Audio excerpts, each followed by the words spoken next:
Hello, my name is James Thompson, Marquardt Lines Equipment Company. And this is an overview and operational video of your Mini Mac 400. So this is the left-hand side of our machine. We've got our hydraulic tank, hydraulic filter, hydraulic cooler, Jenny brand air compressor, which is belt driven off our 23 horsepower Kohler engine, hot oil expansion tank,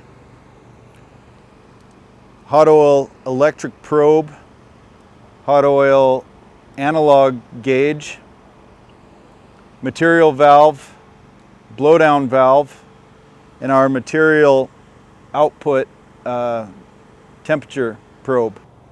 On the back side of our machine, we've got our sight glass for our hydraulic tank with temperature reading,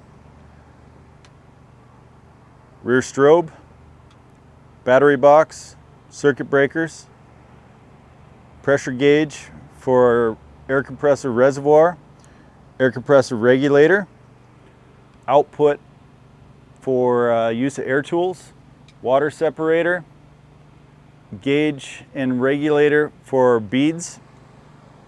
Looking at the right side of our machine, we've got our throttle and our choke.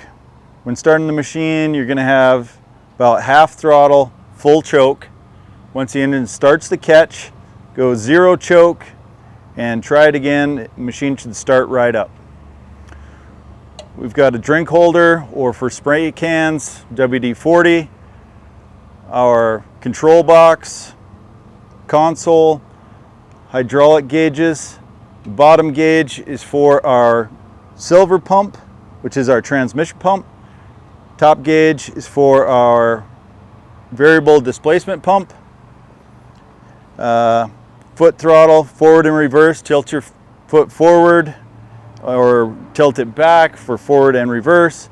We've got our air solenoids, which operate our bead guns, our material guns, and our cart lift.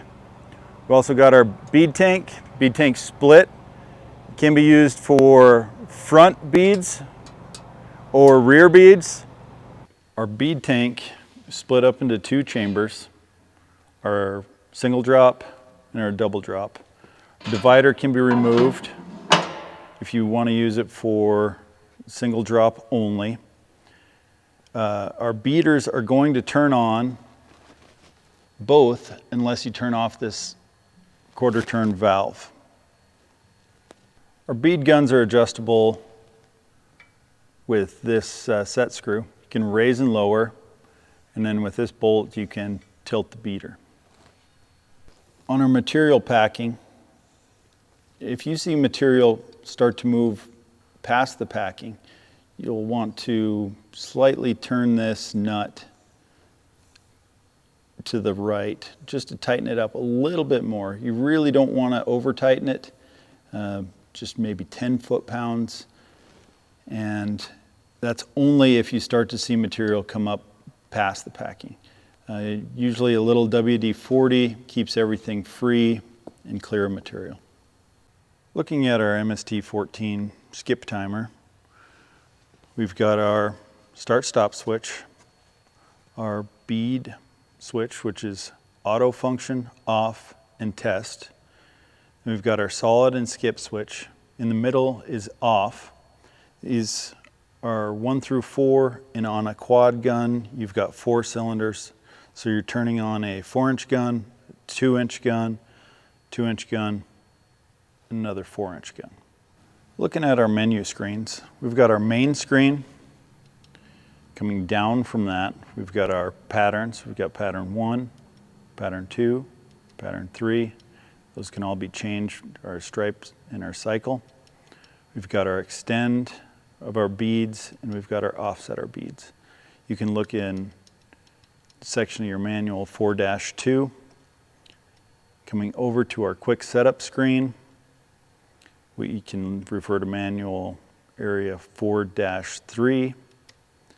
We've got our quick setup and then our counters.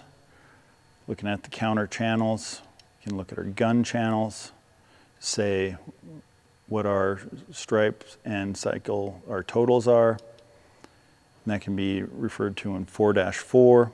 And then we've got our setup screen, which is 4-5. Gun setup, different options. On the back of your console, facing the operator, we've got a switch. There's our carriage up, our down, which will be operating position, and then we've got our pointer down. When we hit our switch in the up position, it will lift our cart. We can pull our pin, and then we can drop our carriage down. Then if we go down one more, that'll put our pointer lever in the down position, and then we can lift that and still keep our cart on the ground. Our machine is on and running. We're going to go through our burner heat up sequence. We pull our burner switch, and to set our burner, we hold down the red button. This is going to show our set temperature. So our kettle temperature is now 60 degrees. Our set temperature is 56. We can go ahead and turn that on. We can turn that up to, say, 400 degrees. That's going to be our operating temperature. We can hear our burner igniter click. If the burner does go out, we have a burner reset LED that will flash if the burner doesn't ignite the first time. Once your hot oil has come up to temperature, around 400 degrees, we're going to pull our material pump switch, and we're going to slowly turn up our single dial. That will start to spin our pump, and we'll see that on our material pump RPM gauge. Now we're ready to fill with material. We're going to turn our material pump speed up to about 50 RPM while we're filling with material. This is to make sure that everything is freed up, warm, and ready to move material to the gun. On our gun package, this is equipped with a 12-inch quad gun. We've got air cylinders for a 4-inch, 2-inch, 2-inch, and a 4-inch.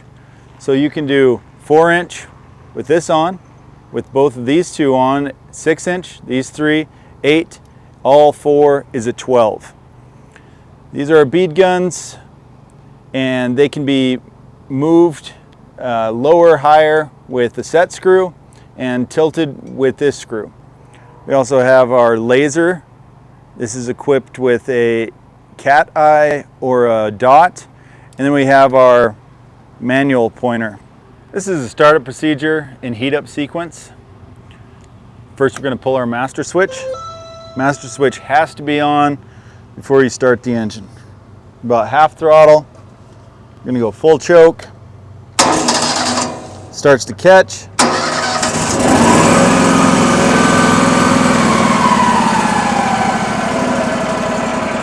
Engine starts right up. We're going to pull our burner switch.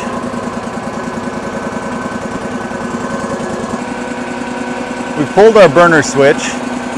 We're going to check our set point. Hold the red button on the temperature controller. Our set point is at 390. We can adjust this with the small knob.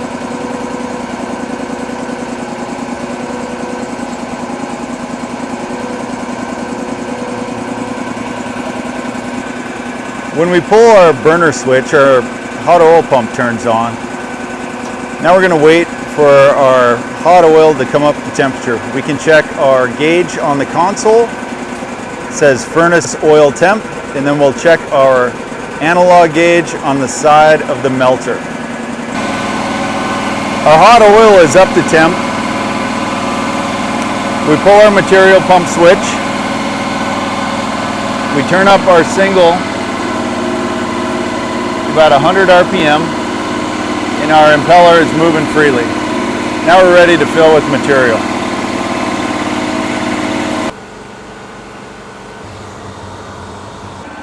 Now we're going to remove our cart storage pin. We lift up on our cart switch, pull the pin, put it in its stow position, Now we can drop our cart. Now we can preset our single and dual speed before we open up the material valve. Now we're going to preset our single speed before we open up our material valve. So we turn up our single to a roughly 400 RPM. We can turn on all our guns and then hit our start switch. That'll go to our dual speed.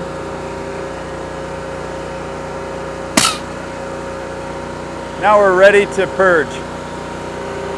Now that we've preset everything, we're going to open up our material valve. It's kind of a long valve, and impeller is pushing material through the hose. We're ready to pop our gun into the popping pan. We're going to turn our guns on one at a time. Make sure we have consistent flow.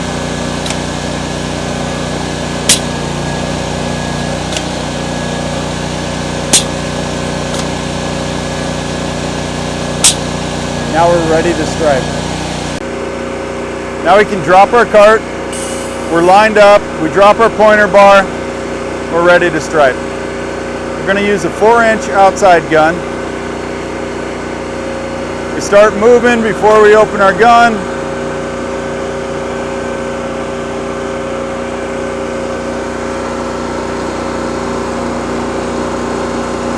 We've got a nice line. Now our material valve is all the way closed. We're going to open up our blowdown valve. There's also a check valve in there to prevent material from entering. We are going to open all our gun switches, put them in solid, turn our start switch on, verify all our guns are open, and we're going to blow down from the gate valve with air pressure, moving material down through our gun. I'm going to slowly tap my blowdown switch.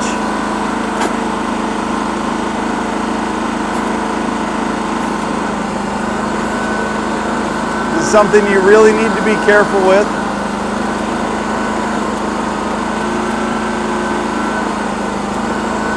This ensures that we've removed all the material from the line and cleans out our gun.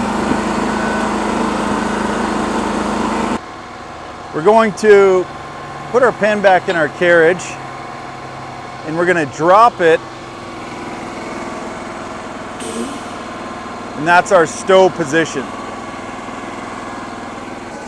After you've completed the job, you've blown everything down, we're going to cool down the machine. We drop our temperature. We usually go to about 200 degrees.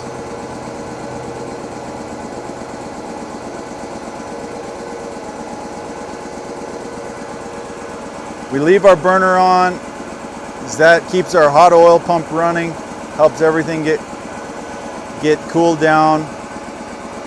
And we turn our blowdown valve closed. It's very important when blowing down the machine. Material valve is closed, your blowdown valve is open, and your guns are all open. Because you're pressurizing the material and it's going to splatter. Another thing to be cautious of is always throttle down before you turn off the machine, or else it will backfire. And make sure that your brake switch is locked. And this concludes our operation and basic overview of the Mini Mac 400.